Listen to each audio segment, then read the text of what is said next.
चीनी सामानों की एक अपनी प्रतिष्ठा है।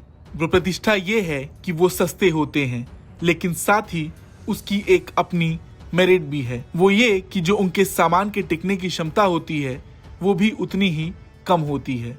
और जब बात आए चीनी निर्मित हथियारों की तो आप उसकी प्रतिष्ठा, उसकी मेरिट पर कैसे शक करेंगे।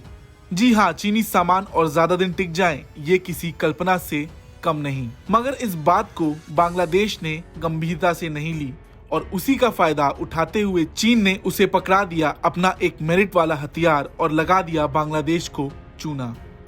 हाल ही में बांग्लादेश ने अपनी वायुसेना के लिए China national arrow technology import and export corporation से 2 बैचों पर 23 नानचंग PT-6 बेसिक ट्रेनर विमान खरीदे थे, जिनमें से 2016 में 12 और 2018 में 11 लिए थे।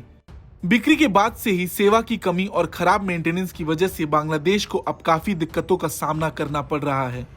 इतना ही नहीं, बांग्लादेश की नेवी ने पिछले 10 सालों में लगभग $2 बिलियन चीन के सैन्य उपकरणों को खरीदने में खर्च कर दिए हैं। इसमें टाइप 05H3 ब्रिगेड जैसे बांग्लादेश की नेवी को सौंपा गया था, वहां भी चीन ने उसे ठग लिया और उसके फायर कंट्रोल सिस्टम में खराबी आ चुकी है, जिसकी वजह से हेलीकॉप्टरों को उन दोनों वॉरशिप से फ्यूल भरने में काफी दिक्कतें आ रही हैं। बांग्लादेश चीनी हथियारों का नियमित खरीदार रहा है और जिनमें अभी भी 2 पनडुब्बियां लेना शामिल है और एक का तो अपग्रेडेशन भी किया जाना शुरू कर दिया गया है। लेकिन समय आ चुका है कि अब बांग्लादेश को जल्द से जल्द संभल जाना चाहिए, नहीं तो उसका भी हाल किसी फटे हाल देश जैसा ही हो जाएगा। चीन अपने फायदे के लिए किसी भी देश को चूना लगा सकता है। इसका जीता जाता उदाहरण है पाकिस्तान।